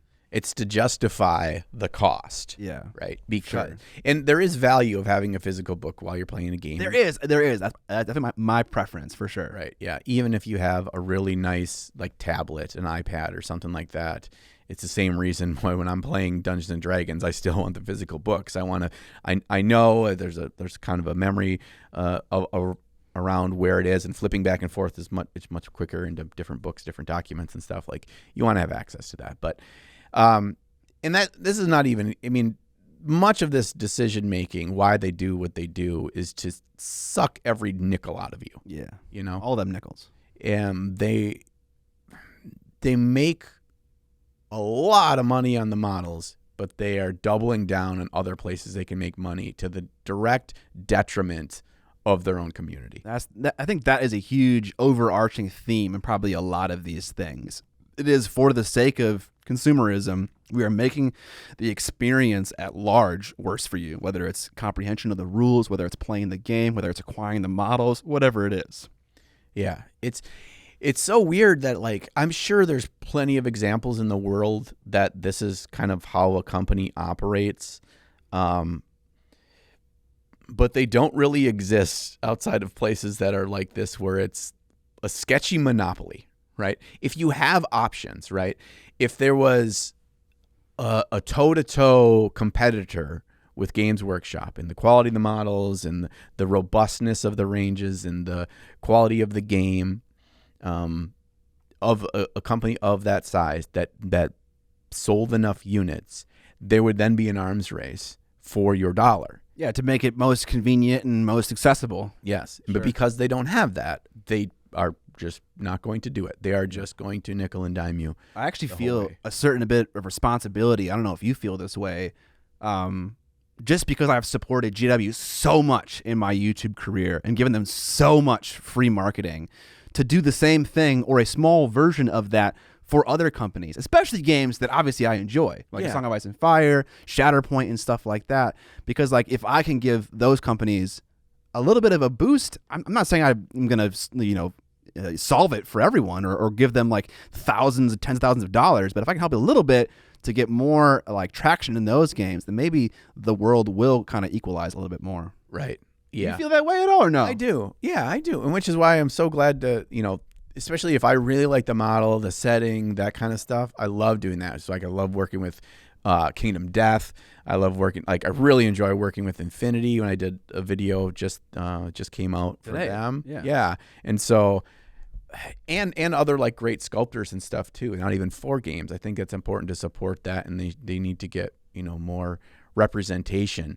And part of the kind of frustration I think you and I get with Games Workshop comes from the position that we're in, and the frustration that we feel like videos are going to do better if they're about Warhammer, because they will. Because it's got the biggest audience, it's got the biggest market share, and I mean their models are amazing, their games are mediocre, but that doesn't matter. It's the most eyes on them. And so if all was a level playing field and I got the same views off of painting a Kingdom Death model as I did painting a Space Marine, guess which one I'd paint 8 days a week? It wouldn't be a Space Marine. Do you actually get bad views on Kingdom Death videos? I get solid views on them, but like compared, like the ceiling, right? The floor is respectable, but the ceiling on Games Workshop stuff is so high. Sure, yeah, there's a lot of potential. Like you could randomly throw this, like when I did the video on like painting up a kill team, none of my videos outside of painting like something in Warhammer would randomly have like 100,000 views in 2 days, but Warhammer can, and you can't even predict it. It's just like, Yeah. And they can still do great. And I still, when I've done other stuff, even like weird things, like when I painted that bunny, right? I painted that bunny and that video did great. But you want to know why that video did great? Then you know what the title of that video was? Something about Warhammer. I'm not going to paint the Leviathan box set, and you shouldn't either. Okay. Because it was when the Leviathan box set came out. Sure. So even when you're not doing it about Warhammer and people get upset, and I, fully accept the flack that I get for the way I'll title my video, it's anti-Warhammer in the video when it's about a different company. And I did that with the Infinity video. Yeah. I do that because more people will watch it. And if more people watch it, more people see these awesome models and see a game that gives you free rules, that gives you free army builder, that gives you all the updates in the errata in one place. It's been around for a long time. It's got a great community. It's got an app for Android, iOS, and a web browser. Yeah, like, Come on, bro. it's all free. And that's kind of leading back to the GW stuff too, is when we're getting in the apps, the monetizing, the making it, paying money for everything. It's like there's no reason why that company, they already have a free version of the app that you can get to like look through basic shit. Why they need to charge for that? If they really wanted to grow their hobby outside their sphere more and actually become a more prolific company, is to lower that barrier of entry of people actually playing your game.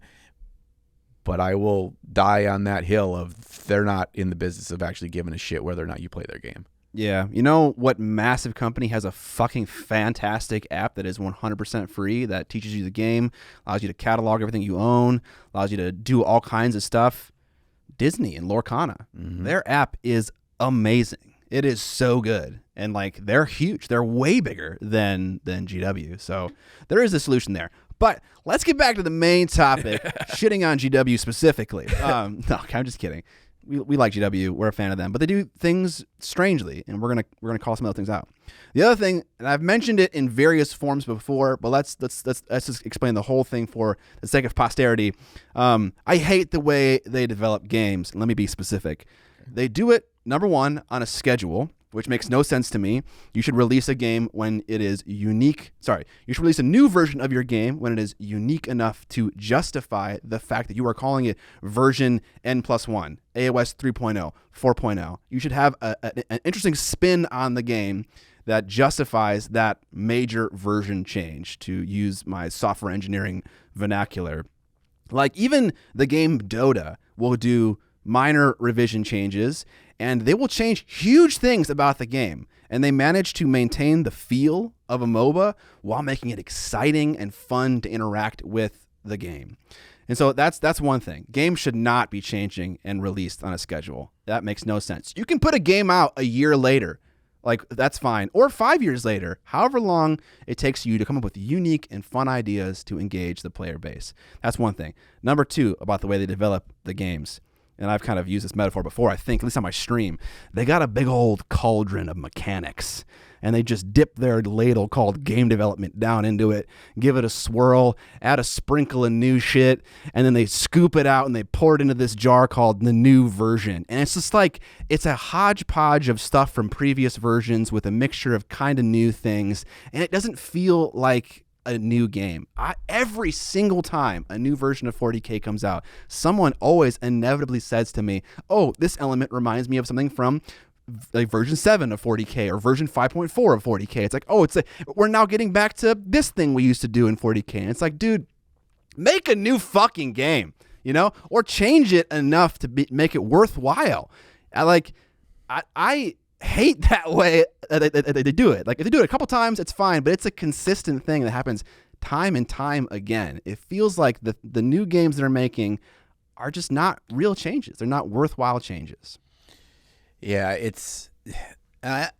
empathize with them on the fact that, like, it's got to feel similar enough that your core long-term players can feel like they know the game. Yes. But it also feels new enough. That's the challenge of a developer. Yeah. That's the job. Yeah. And that is the job. I often feel like they use that as a guiding light instead of the guiding light of actual improvement. Now, I will say that with 4th edition Age of Sigmar, I need to play some more games with it. That it did the development team that they have in charge of 4th edition is a new team, and I've heard really good things about them and how that they have kind of started from square one, culled everything, and made a more streamlined yet still in-depth game. So I don't want to poop on that entirely till I get more experience with it, but by and large, the history is not good. The track record for their games of new editions simply being better versions. You don't go from an iPhone 14 to an iPhone 15, and I mean, 50% of it is worse than the iPhone 10. Like, there are like personal preferences on things, but just every time they release a new bit of technology, it's by and large an improved thing. It's not like just a different thing. Right. But that is even an interesting analogy, because, like, phones come out, you get a new iPhone every year, right? And there is an advancement in technology that is put into that new phone. But the question remains, is the user experience affected at all? Is it different at all? Is the fact that the camera is now 50 megapixel as opposed to 35, do you as an end user actually notice the difference? And I don't know. I honestly think that Games Workshop emulates a lot of things off of Apple. 100%. Yeah, I actually didn't think about that until you just mentioned it. So yeah, kind of an interesting analogy that kind of works both ways. Yes. I think you're doing it because people will continue to pay for it when there's minuscule updates. Yeah. If you see a phone generation 5 years, over the gap of 5 years, we usually try to wait like 4 years or 5 years to replace our phone. That's same. Yeah, I wait as long as I possibly can, because then you actually feel and see the difference. Yeah. But year over year, there's so little. Yeah, there's so little. And so the other thing, I was going to bring this up later, but because we were talking about Apple, the other thing that they do that 100% emulates Apple is they don't allow sales. What do you mean? there's no, like, the only way you can get like a discount on an iPhone is if you start up a new plan with Verizon and you can trade in any phone and get an iPhone 14, blah, blah, blah. But you can't, they have a strict like rule on putting their products on sale. Okay. You can't like, there's a percentage base it's a very small percentage. You can put your models on sale. And if they're like so old, they don't clearance them, just like Games Workshop, that all they do is then they will have you send them back to them or for the new one, when the new one comes out, or this, that, or the other. But there's never a sale. Like, I can go, if I'm going to buy a box of Magic the Gathering cards that came out 2 years ago, if the set wasn't super popular or this, that, or the other, it would have been like $110, $120 for that box. I can get a box for $80 or $70, or I can go buy one on Amazon or blah, blah, blah, blah, blah, from a retailer, from somebody a store that sells their products, and they can price them how they want. You cannot do that with a Games Workshop contract. You cannot have a 50% off sale, buy one, get one half off, any of that shit. You can't do it. You will lose your contract with Games Workshop, and then you just cannot buy their products anymore to sell in your store. And that shit it's so infuriating because it's exactly what companies like Apple and Nintendo do. It's like, if it's a first-party Nintendo game, it's very strict on what you're allowed to do with it as a retailer. Yeah. The kind of, and I've only heard this through the veil, so I can't really speak from experience, but they do seem to have something of a predatory relationship with their game stores. But again, there are probably some game stores that have great experiences with GW, and some that have less. And I can't speak to that fully. So, but that is a thing I've definitely heard from Dan and from other people that we've worked with, that like with affiliate sales, like their stores get totally screwed, where they'll order like 20 items of a certain box and get like 5, and then have to like, reach out to 15 customers being like, I don't have your thing, I have to do a return. They lose that money, they lose that confidence from that customer, and like all that stuff. And it's just like, man, you're really like pulling the rug out from under this lifeblood of an element of your business, selling to stores, by doing that kind of behavior. I don't know if they can't be doing it intentionally. Obviously, it has to be negligence. But again, I'm not fully sure on what it is. I mean, there's a lot of questionable business tactics that they use in actually supporting the stores that allow them the success that they have. A part of it is because they have their own Games Workshop stores. I think that's going to sooner or later become a thing of the past. I don't think in 10 years from now there's going to be a single, other than like the Warhammer world. Those game stores aren't going to probably exist anymore. It just doesn't make sense. And they've already seen that. The cafe stuff, like in Texas? No. Like just the standard Games Workshop store. That's like a GameStop, but only sells Games Workshop shit. You think that's going to go away? Yes, 100%. Oh. What? Why?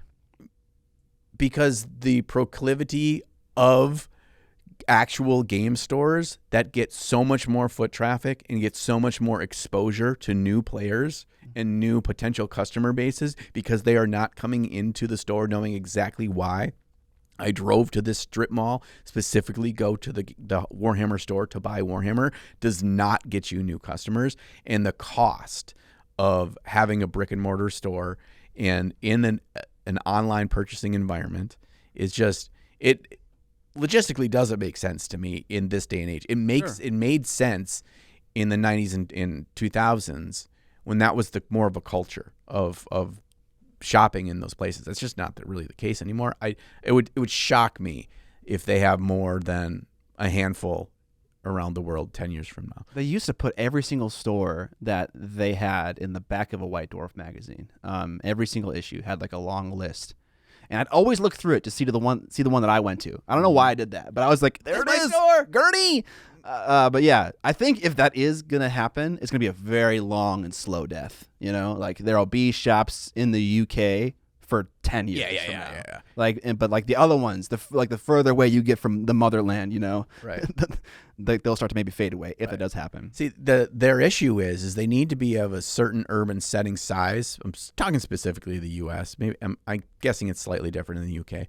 You need to be of a certain urban center size to be able to justify the cost of a brick and mortar store that sells just Games Workshop stuff. The problem is that with the rise of nerddom and the wide variety of gaming things that are out there that are making a lot of money these days, including the boom in board gaming, those same urban centers have 2, 3, 4, 6, 8 awesome game stores that have a variety of things, in addition to all the Warhammer stuff. Yeah. So not all of it? Not all of it, but a large percentage. So what's the point? And you don't get a discount from buying them at the Games Workshop store. I think people who like GW like everything GW, right? And so I think if you have someone who is all about it, they're going to prefer to go to the GW store as opposed to an LGS, because they just want to be amongst people that are the same level of interest as them.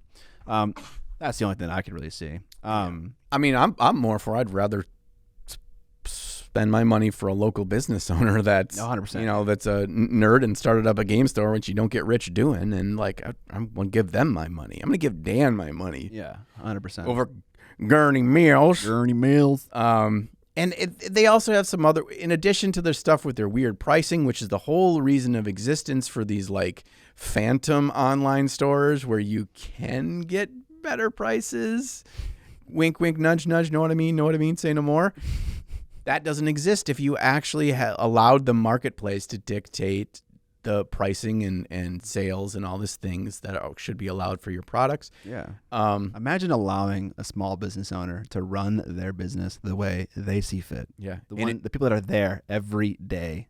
And if they have to clearance out their stuff because it's the only way they can move it, well, that's better than it sitting on the shelf for $60 and taking up space and it's never going to sell. They're going to make the move that's best for them to stay in business, which requires them to make money, which sometimes that means getting people in the door for sales. Yeah. And then we're not even talking about web store exclusive bullshit that you got to order directly from Games Workshop, or event only models that this is a game where there's models that have specific rules, but you can't just buy them wherever you want, whenever you want, unless you want to like pay a gouge up price for on eBay or something. Or it's like, what? All right. Do you have another specific thing about GW or the game that you want to talk about? I have some other ones as well. I want to briefly talk on the actual playing of the game. Okay, sure. Yeah, let's talk about that. So I haven't played 40K, just to preface this, since like I was a 16-year-old. Okay. But I have a very recent experience of playing Age of Sigmar. And these are very personal takes. This is not me, black and white, this is bad, this is wrong, and everyone should feel this way because it's a fact. This is my personal opinion. I distaste the time commitment to play your fucking game. This is not a 3-hour game. If it was a 3-hour game from when I walked into the store, that's one thing. The amount of time that I have to commit as an adult with a full-time job, with a family, with all these responsibilities, with pets, with all these other things in life, it's so much to ask to play one game that at best it's a coin flip's chance that we're not, one of the two of us playing it, don't have a really bad experience for something that's the fault of the game, right? The imbalance of something in the game. Sure.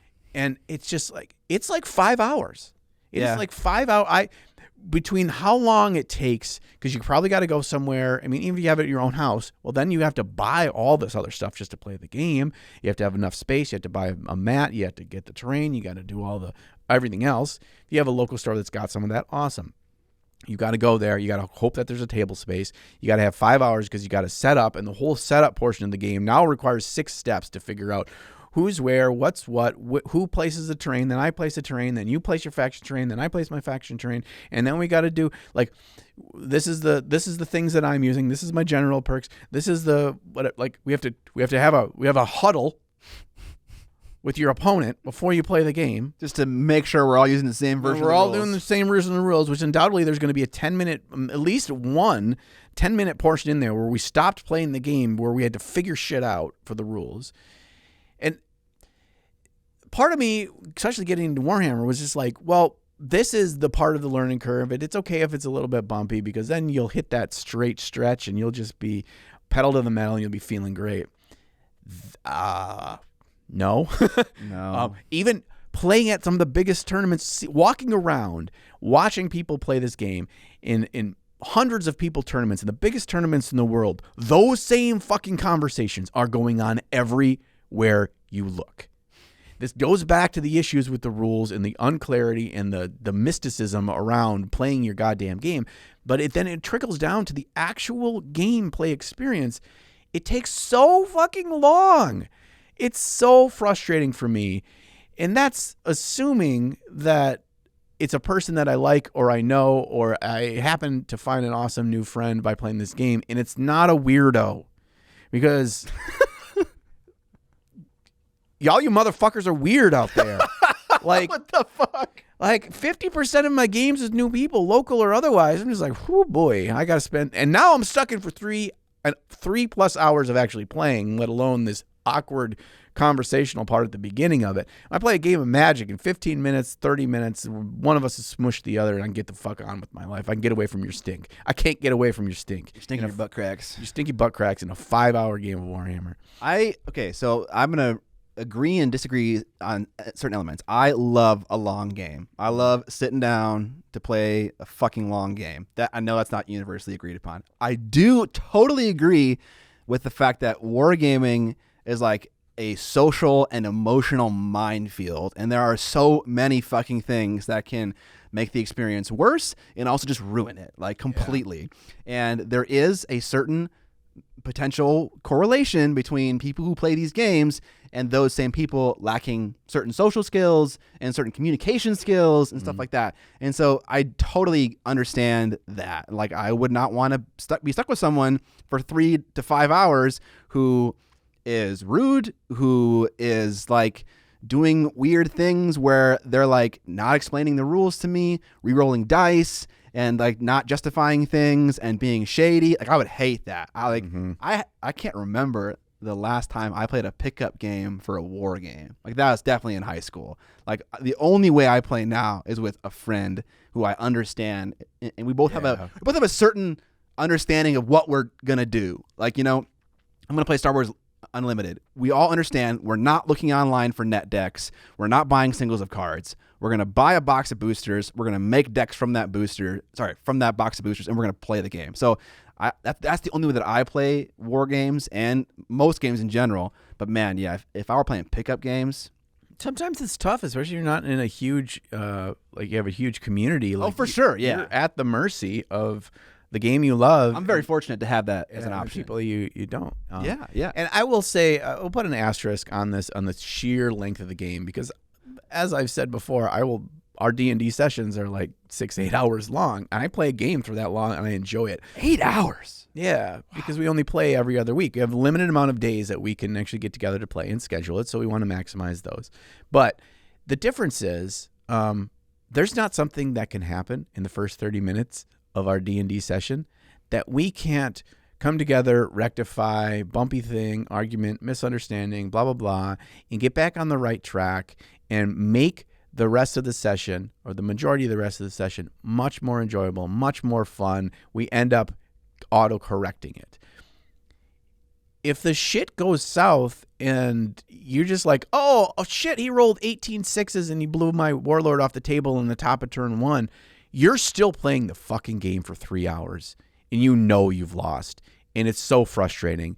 And the luck swing is got such massive implications on the remainder of this 3-hour session of this game, and it's just so scary to me that it's like, we can't just start over. I don't have infinite time. I'm committing to one game, knowing that from the moment I leave my house to the moment I step foot back in my house, it's probably 5 hours. I can't just re-rack 2 hours in. Yeah. And that's scary. You could concede, but I'm not going to play another one. Yeah. It's like, I mean, you can. This is my personal thing. It's just like the fear of the game just being a miserable experience, or something just imbalance in the game does go back to like the rules of the game. Just, I don't have a ton of confidence in at any given time. And part of that is the joy of the game, of anything can happen. You roll so many 6-sided dice that something can happen. That's part of the excitement of it. But like, I'm just fearful that like, if I leave my house for a game of Warhammer, like I don't know how this is gonna go. Yeah, it's kind of a crapshoot. And actually, I remember when I was going to the source weekly to play Song of Ice and Fire, I played many pickup games there. Mm-hmm. And I would say 50-50. It was either a fine and good experience, or it was a very awkward and strange experience because the person that I was playing with was just very, I don't know, they just like, they weren't good. They just didn't want to talk with me. They wouldn't like look at me, and like when bad things happened to their army, they were clearly emotionally impacted by it, and that makes you feel bad. And it's just like, so I actually have played pickup games recently, and it is hit or miss. Like it's almost like 50-50. Yeah, and so it's not true to like only Warhammer has that issue. Oh no, God no, yeah, It's inherent to like the architectural structure of this kind of a game. But also, one could say that the way the games are set up, the way the rules are inaccessible, makes it a worse experience. You know, and I think that's a fine claim to make for sure. Yeah. All right.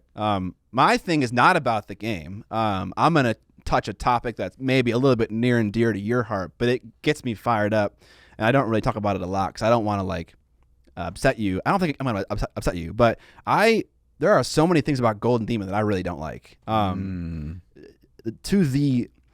Okay, I have literally been in a meeting with Golden Demon painters doing an interview, which that footage will never see the light of day at this point.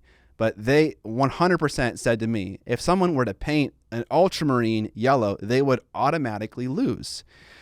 So that's the first thing. That is really upsetting to me because this is a creative hobby. The people you employ, the creatives, drive the ship, either with the stories or with the drawings or with the paintings. Hell, even heavy metal painters that make up their own paint scheme for Space Marines sometimes become canon. Like those chapters get added to the game. So this idea that you're going to put a ceiling on creativity in an artistic competition is fucking lame. I hate that. That's the one thing I hate about Golden Demon. The second thing I hate about Golden Demon is just how opaque it is. How there's just no transparency in the determinations, exactly what they're looking for, and consistency. It's like you're just opening Pandora's box and you're hoping to God that your 100+ hour investment is taken seriously and respected. And it's just like, dude, if I feel like my efforts aren't going to be like truly respected, and I would feel that way if they had like a written thing with explanation, if when I went to ask for feedback, I didn't just get 10 words from the judge and felt like I got kind of dismissed. I don't care. It's not about winning or losing. It's about those things being in place that would inspire some kind of confidence that they give a fucking shit. And it feels like they don't give a shit. And it's just like it's just a crapshoot. And that feels so bad for the artists that care so deeply to want to engage in this thing, get the reward, and have it feel just, So I have a massive bone to pick with Golden Demon. I know it's totally prestigious. I know it carries so much weight. And I love the fact that you won, like truly, like that. It makes me feel so happy. And 100% you deserved it. But who's to say you didn't deserve it the prior years, Yeah. What the fuck? They fucking broke your model, bro. Yeah. Like, so yeah. I don't know if you agree with any of that, but like that's a thing that's pretty passionate about me, about Golden Demon. That was something I hadn't even, when I was writing down my notes and really thinking about this the other day, I didn't even glance on that, and it just lets me realize how deep this pool is of things that I don't understand about this company. Their stranglehold on their own IP and their own creative direction is ridiculous. Dude, let the people that love your game be creative with it. Like, if you're going to not allow that creativity in the competition because people will lose for it, it won't happen. Yeah. Like, you stranglehold. Yeah. 100% what it is. Yeah. And I think it's under the biggest magnifying glass with Golden Demon because we can actually we have actual proof. They just qualify pieces. Yeah. And it's not even the Ben Comets, the little dude tank. Yeah. Snotling tank. What do you call it? Rattling tank. Rattling tank. That was so amazing. Yeah. Disqualified because those halflings don't go on that. There was some weird niche lore reason why that wasn't to canon. So yeah, it's not just a matter of painting a blue Space Marine yellow. That's a great example of like an obvious thing, but it's so like such minutia that they will use to say. And so if that's their that's the easiest to point to thing about the way they feel about their world and their lore and their universe. But that's an umbrella that they cast over everything that they do, especially 40K, primarily 40K, is that they hold these things so sacred of this is right and this is wrong and this is how you do it. And this is there's cut and dry, and that just feeds a very parasitic community of negativity towards others that are not doing the thing the right way. Sure. Right? They are fostering an environment of toxicity within the community about one-upsmanship, about right and wrong, over creative endeavors. Yeah, and it extends to like the fact that people don't think that female Space Marines can exist or female custodians can exist. And it's like, do you know how Sisters of Battle came to be in the first place? Someone imagined it, and then they made it a thing. Yeah. You know, they're not real. You know, and so it's like, yeah, you're totally right about people, like kind of inheriting that feeling of it being sacred. Yes.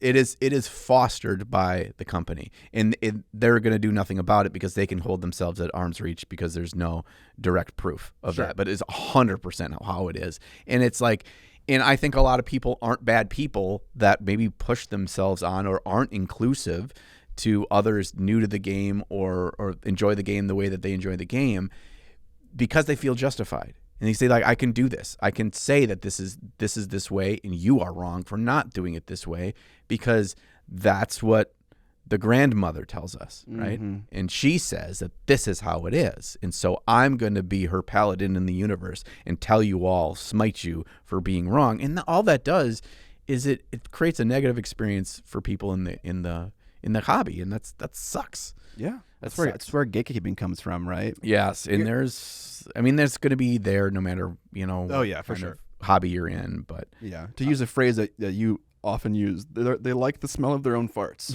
in more ways than just Golden Demon, like in many ways. Yes, yep, and that's too bad, right? It's like, you know what, nothing. I mean, and the whole the whole ridiculousness to this all is how convoluted and unclear and no beginning or end or any direct line that you can see for the lore of your game. None of it makes any fucking sense. So there's the reason why people run around and one-up each other, because there's nowhere to look into to justify. And there's no library of Congress that you can go see the history of all laws that have been made and how they were and what are the legal cases that tie into that, how this affects our governing documents in the history of our nation. It doesn't exist in Warhammer. That's not a thing. You're just making it all up as you go, and it's all wishy-washy. So why are you so strict about it when it's all bullshit to begin with? Let the Space Marine be pink. Who gives a shit? Because next week you might retrocon that, and then it is a thing. So none of it's real. All right. One thing I want to touch on real quick, and I talked about this before, but I want to really plant my flag here again, in that they don't actually care about you playing the game, because the game isn't balanced and the game is not competitive, and they tout it as a competitive game. There is a massive cost for you to travel to these big Warhammer tournaments, either around the country, even locally, around the world, to play in these big events, which is cool. Like, playing in the big events, seeing a giant room filled with people playing Warhammer is freaking awesome. And playing in those is freaking awesome. It's expensive for you to do that. But that's okay, because if you're really good, you play a lot of games, you try really hard, and you go to this big, giant tournament in Las Vegas, that's right, because there's a big prestige in that, and there's a big award in that, right? Right? Nope. There's no financial backing that is seen to the players in these games by Games Workshop. Oh, you're saying that GW should financially support them to grow that part of the community. Yes, if the game is legit, and it should foster a competitive level of a very complex and balanced game, then they should back that, like literally every other company in the world does. That makes a competitive game. That makes a competitive game. Yeah. That's what you should do, and you don't, because it's not. And the other thing you don't do is you don't create celebrities. You don't create personalities. You don't highlight the people at high level of play within your company. Everything is so incestuous that you don't, like in Magic, there is a Hall of Fame for Magic the Gathering. There are probably 50 or more Magic players in the world that if you walked into a standard GT, which is a grand tournament for Magic, if any one of those 50, maybe 100 players that could be from anywhere in the world walk in there, 50% of the Magic players or more would know them, and the only reason they know them is because they are made and highlighted for the goals that they have achieved. Right. The players are shown that the strategy they have, how they approach the game, how their mind works differently. They have personality profiles and interviews put on by Wizards of the Coast. This is not a third-party company doing it. You are celebrating the people that play your game and that really highlight the aspects of your game. They don't even have to be the best tournament players in the world. That highlight the best aspects of your game, and growing and fostering a positive community and showing the awesomeness that is your game through these players that enjoy it. And Games Workshop doesn't do that. Everything that they do, every community article, every new article about new things, about a new release, a new edition, a new model. It started as like, let's see all the miniatures painted recently by these pro painters from the new box release we had. There's no picture of the painter. There's no mention of their Instagram title. There's no one paragraph like breakdown of an interview of an article of why they like the model or whatever. You don't give a shit about the people. You're just pushing everyone there to look at your models, to look at the awesome paint jobs of your models, but you're not doing anything to the humans that are involved in your hobby. Yeah. So this also comes back to they still don't credit their sculptors. Nope. They still don't credit their painters. Nope. They're concept artists. Maybe they're concept artists. I don't know. There's never, in a book, there's never like a name by the art or something like that. But yeah, on the website, you don't see who paints stuff. Yeah, they have a really weird way of dehumanizing their staff and the people that like collaborate with them. That is pretty disappointing. I want to ask you a question about the game. So I agree. There is a disconnect in my investment and the enjoyment I get from playing a tactical game. And it is not about the amount of games I've played. In truth, I probably played the same amount of games of Guild Ball that I have Age of Sigmar at this point in my life. And immediately one feels rewarding and tactical and the other one feels less so. So it isn't about the amount of games. I'm curious because it came from me from somewhere. I'm curious where it came from you. What told you or implied to you or gave you the feeling or defined for you that AOS or 40K is a competitive game and not a casual game? I think the fact that there are massive tournaments. Okay. Right? Yeah, that's fair. And that there are, like, just the way that it's broached in the style of game, it's inherently a competitive game in that it's one human facing off against another to beat the other. Okay. That is the basic definition of a competition. Sure, right? Sure. It could be a competition in throwing paper airplanes in the warehouse of Dunder Mifflin, but it's still a competition. Nice. It's still a competition, right? And so at some level, there are some levels of rules and even playing field and understanding of those things, in that the better, more strategic, more, strong, agile, swift thinking person will prevail. Yeah. And that the guidelines of the game itself won't throw massive monkey wrenches into that at any given time. Now, I'm not saying it has to be a game that's played for money for it to be competitive. I just think there's a lot of other things around that, the other parts of that argument that I was making, that I feel like are not. I'm not trying to dismantle what you're saying at all. I agree with what you're saying completely. And I don't know if GW advertises the games as competitive, but why I think they're competitive is because the way the community chooses to interact with the game. Like even painters who don't play games, when they're making a list or painting stuff or trying to make modeling decisions, the question they're asking so very often is like, is this going to be tournament legal? And it's just like, why the fuck do you care? Like, why is that a thing that's even in your mind as you are preparing, one of your first units for your first armies for this game. And then furthermore, like if you dip into any kind of conversations with people that from like Haywo's community or from Vince Venturalla's community, the kinds of conversations they have around that game are so crunchy and so competitive. And it's like, dude, where is this coming from? Yeah, it's the environment. It is the game. And also if you look at, any other nerdy style competitive games, Magic is a great example, but board games, card games, other miniature games, those kinds of things, it's about, winning. And I don't think that it's like, oh, that's the sole reason.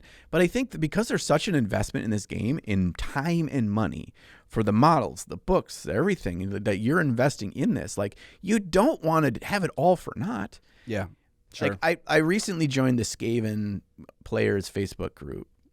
And it reminded me of like when Boner Boys came out, I joined that group when it was new. When Nighthawk became their own army, I joined that group.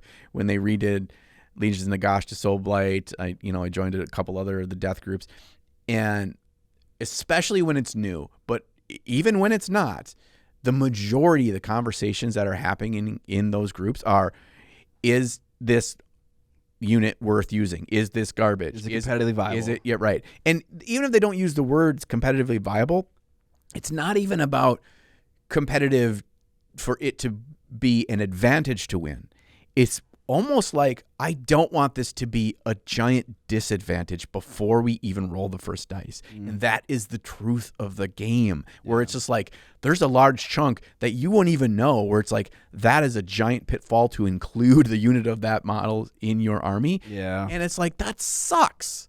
Yeah. That feels so bad. So like, I think the investment required in the game too is like it inherently drives you to need it to be some level of being competitive. I don't think it's like the game is competitive. I need to be competitive in this game. I need it for it to be a fun game, a somewhat close game. I don't want to be blown off the table before the game was decided, before a single dice was rolled. And it's nothing to do with the strategy or the experience of the players. It's strictly the models. Yeah. That's a scary, scary thing. Yeah. Yeah. Damn.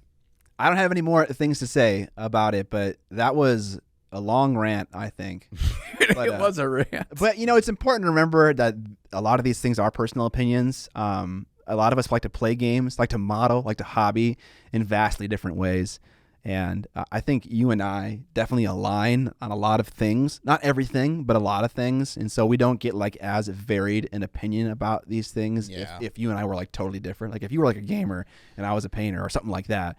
We're both like shallow players and deep painters, I guess, in a way. And so we're going to align on a lot of opinions. But yeah, if you disagree with the things we're saying, or if you think the conclusions that we're drawing based on the anecdotal evidence that we're suggesting, let us know. I think one of the amazing things actually about being content creators is that we get this really beautiful high level view of all of the various opinions about the hobby that come from our community in Discord, in comment sections, in wherever. So let us know. Let us know if our experiences align with yours, or if they don't, because that's kind of mostly what I'm curious about. Yeah, and kind of the final put a pin in it for this thing is like, I'm still building and going to start up our Age of Sigmar league locally. I'm still excited to play the game. I still love the models and love thinking about, how cool my army's going to look, and making sure, I have a wizard in there and that kind of stuff. Like, because you enjoy a thing doesn't mean you need to be so polarized in how you feel about everything about it. Yeah, we can have a nuanced opinion. Like, the company is not sinless. Like, they don't do everything beautifully, and we're just trying to highlight some of that. They make fucking amazing models. Yeah. I just wish I knew who sculpted them. One.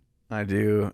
I mean, we can figure it out. But I wish they wanted us to know who sculpted them. That's my big thing. Sure. I wish they wanted to value individuals. Yeah. As a company. Yeah. Whether that be their employees or us as their fans and consumers. I think that's an undefendable sin that they commit, 100%. Yep. Welcome to the end of the podcast. Thank you for hanging out all the way to the end. I have my hat on this way now. That's how you know we're at the end. Yeah. That means we've gone through all our spicy takes on Warhammer. Yeah. And I'm sure we made some of you mad, and you'll let us know in the comments. And we look forward to that. I look forward to you yelling at us. No, I mean, we yelled at you for a while, so it's only right and just. Yeah, Lord, I apologize. If you guys like the podcast, and we hope you do, and you'd like to support it, there are a number of ways that you can do that, both free and not free.